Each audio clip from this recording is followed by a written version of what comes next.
Hello everyone and welcome to my channel. In today's video I'm going to be explaining my full Procreate process and showing you how I created this illustration. So let's get started.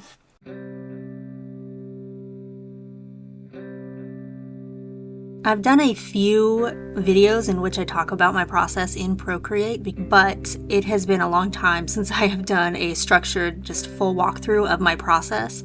In fact, I believe it's been over a year. And of course my process has changed since then, and even my style has changed since then. So I figured it was probably time to update that content.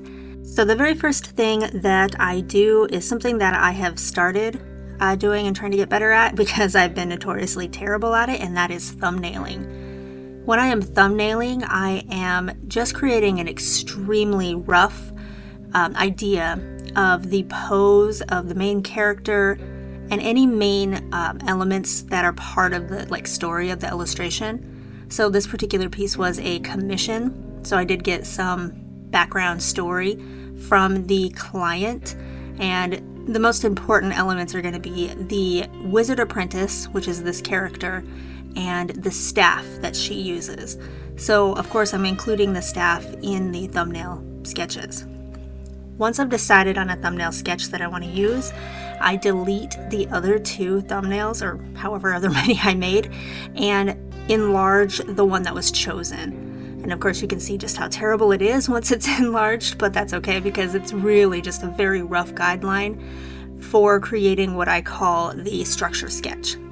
The structure sketch is going to be also a very loose sketch, and this is going to be including more details than the thumbnail sketch did. So the thumbnail sketch is just for setting the general composition and the main elements of the image, whereas the structure sketch is for filling in a few gaps as to what's going on in the background, how is this pose actually going to work for the character, what is the actual shape of things like the staff, and answering some of those more basic questions to give me a better idea of where I'm actually trying to go for the final illustration. And when I am done with the structure sketch, I will merge the two sketch layers together. So the thumbnail sketch and the structure sketch, I merge them together, and then I lower the opacity of that layer to 50%, and then I will create another layer, and this is for the refined sketch.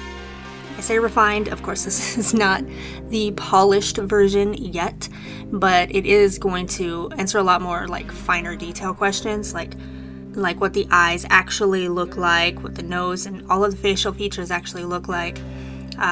It starts to kind of block in the general sections or blocks of hair and how they're actually falling over within the large shape that I made in the structure sketch.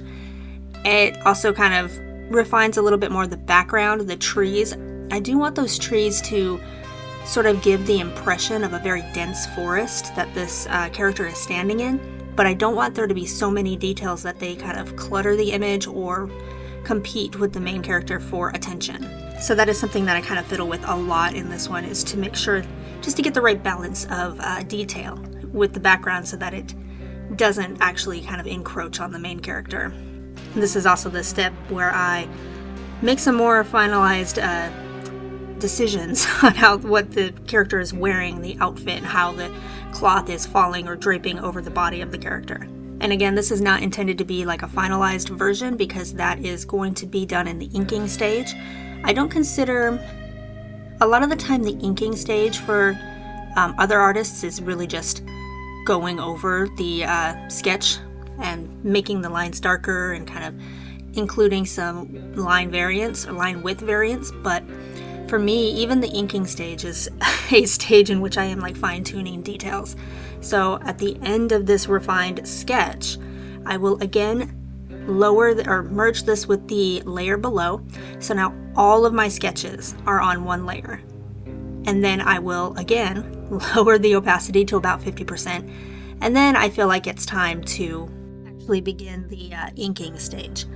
So the inking stage in this particular piece, this is not something that I do quite often, but it's far more rough than normal. It's almost just like another refined sketch phase or step And the final inking is actually going to be done after I do some of the coloring. And this is a process that I have been toying with in my recent pieces that has changed a lot since my last process video. My typical process before now was to get all of the lines finalized and decided and do all of the inking and then do coloring underneath it. But I have kind of been toying with doing some coloring and then doing some inking and then doing some coloring and doing some inking and kind of bouncing back and forth, because that allows me to kind of color freely without feeling like I am constrained to the lines that I've already made. I allow the color to kind of decide the form and volume and general shape of whatever it is that I'm painting, and then I use the lines to support that rather than to dictate where I'm going. It feels a little bit more natural and freeing to do it this way. And of course, with the coloring phase, I am doing base colors with some color variants for things like the shadow, or for the blush on the cheeks and the nose and things like that. And then I will create a new layer and set it to either linear burn or multiply. And I will, for the shadows, I will do whatever the skin tone happens to be, and then I will either go a little bit warmer or a little bit cooler depending on the type of lighting that I'm using, and saturate it a little bit more. And that's how I do the first pass of shadows. And the way that I make the decision between whether it needs to be cooler or lighter than the main skin tone is based on the type of lighting. So if the light is a warm light, then I will usually do cooler shadows. A warm light would be like a yellowish light bulb or the sun, things like that. If it is a cool light, so like fluorescent lighting or like a white or blue light bulb, then, or even the moonlight, then the shadows that I make will usually be warmer than the main skin tone. One element that kept bothering me quite a bit was her skin tone, since I'm on that topic, because the brief that I got from the client was that she has sort of a, quote, light bronze / dark tan skin tone that allows her white blonde hair to kind of stand out. And the original character that I drew, her skin tone was just too light, and I was very unhappy with it. So what I did is I created another layer on top, and then I very roughly brushed in a darker bronze skin tone color, and I set that layer to multiply so that it kind of darkened everything that was underneath it. Then I erased that darker color when it was spilling over hair or in the eyes, things like that, and that helped to darken up all of her skin tone. And I of course lowered that multiply layer down onto the base color layer so it was all one. And one thing that I am going to be doing soon is a layer management video that's going to be different from this, because I feel like that topic is sort of its own thing and kind of deserves its own video. So I will be doing that probably next.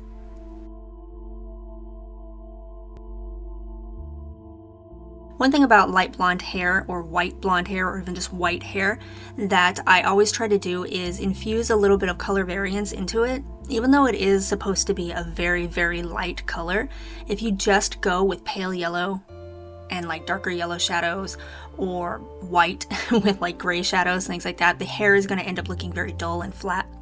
And one thing to always know is that hair reflects color from around it.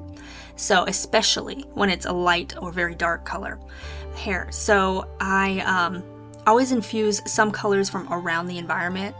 So like the blue from the sky, the green from the leaves, some purple with like the colors mixing together.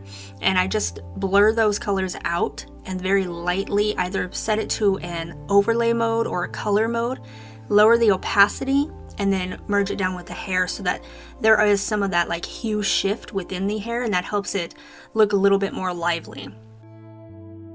Now I am actually going to finish the inking that I started a few minutes ago. And for this particular piece, I wanted to do ink that was the color of whatever shape it happens to be surrounding, but like darker. So darker green for the cloak, like a darker brown for the staff and the face and all of the skin areas, and like a yellowish gray for the undergarment, the dress that she happens to be wearing, since it's like mostly a off-white sort of beige color. And even like a darker blue for around her eyes and the gems. And that helps to kind of give structure, again, because I do like line art. So it helps to give structure to all of the elements of the piece, but sometimes using black or anything even close to black can be very heavy and weigh it down. So this helps to give the structure and the outline of the piece without making it too heavy. And my line art layer is almost always set to linear burn, and the opacity is usually set to somewhere between 80 and 90%. Whenever you're painting things like shadows and highlights, it really helps to remember the texture or the substance that you happen to be painting them on. So the cloak, I kind of imagine it being like a suede or like, I guess maybe even a cotton. So the highlights and the shadows are pretty soft. The same with the dress that she happens to be wearing. It's very soft cotton. So I want the highlights and shadows for the most part, unless there's like a hard crease, I want the shadows and highlights to be soft. Same with the hair. For things like wood or the gems, obviously highlights and shadows are going to be very hard. And that helps, again, kind of like drive home the differences of the different elements that are in the piece. Sometimes for doing highlights, instead of painting in with a lighter color, I will just erase the darker color that's underneath, and that will help it kind of give a soft highlight look. So for wood grain, I'm a little bit lazy. I will do sort of swirly squiggles to kind of represent the grain pattern. Again, it doesn't need to be perfect, and in fact, if it's too perfect, it looks a little bit weird because grain within wood is imperfect. And I will set that to like a multiply layer, lower the opacity, and then just erase where I go outside of the lines. I'm adding a little bit of color variance to the eyes because I feel like they're a little bit flat. So I add in like a darker blue for the shadows and a very subtle, I guess you could say, starburst kind of pattern. For the gems, this isn't something that can be seen on the video, but I have my phone next to me and I am looking at jewelry that has like sapphires in it, or even just crystals, to get like a better understanding of the different facets and how each individual facet within a cut gem will reflect the light and shadow differently, and also the way that the light passes through the gem can kind of refract and change the way that the facets on the other side of it react to light and shadow. It can get pretty complicated, so I just look at images and kind of try to do a study of those when I'm painting. Now you'll see right now that I'm painting some like dark yellow lines on the hair, and they look bad. They don't look very good. The reason that I'm doing this is because, again, the hair is very, very light. It's almost a white blonde, and I'm trying to create highlights on something that's already light. So in order to be able to see what I'm doing, like where I'm laying the paint down or where I'm laying the lines down, I'll paint them dark and then I will lighten them through the hue saturation later, so that they don't look the way that they look right now. But literally when I do something like this, it's just so I can see what I'm doing. And the low lights or the shadows of the hair, I'm making sort of a brownish, a very light gray brown color. Now I can finally work on the background trees, and again, I'm going to give them a very quick just pass for things like the bark and the grain and just details, because I don't want them to be too detailed. I don't want them to compete with the character for attention. And I've decided that the forest looks kind of dead because it's just trees with like no greenery. So I've started kind of painting in some leaves. I start by hand drawing some of the leaves that she happens to be standing in or around. And then I'm using a few different brushes that I have, like a blob brush for a general blurred look of foliage, and a leaf brush that I have. I have a few different leaf or foliage brushes, and these you can actually just find on the internet for free. Just search Procreate leaf brush or Procreate foliage brush, and all of the ones that I have I found for free. You'll see that I try a whole bunch of different ones to try and get the type of foliage that I actually want. And then once I have them in, and I actually layer them on purpose because I want it to look like she's standing within this forest and not just like in front of it. It's not like a school picture with like a weird flat background. I do want her to look like she's standing within this forest. Once I have the leaves layered up the way that I like them, I have them overlapping the character ever so subtly. and things like that. Then I will lower all of the leaf layers into one layer, just merge them together, and I will very lightly brush on shadow areas and highlight areas where some of the leaves happen to be catching the light, and that adds again a little bit more depth to the background, subtly, so that it's not competing with the character, but it looks like a real place. Some final passes with like light shining on the character a little bit more, shadow kind of falling in a more generalized area in the cloak, just some final details that kind of help bring it all together.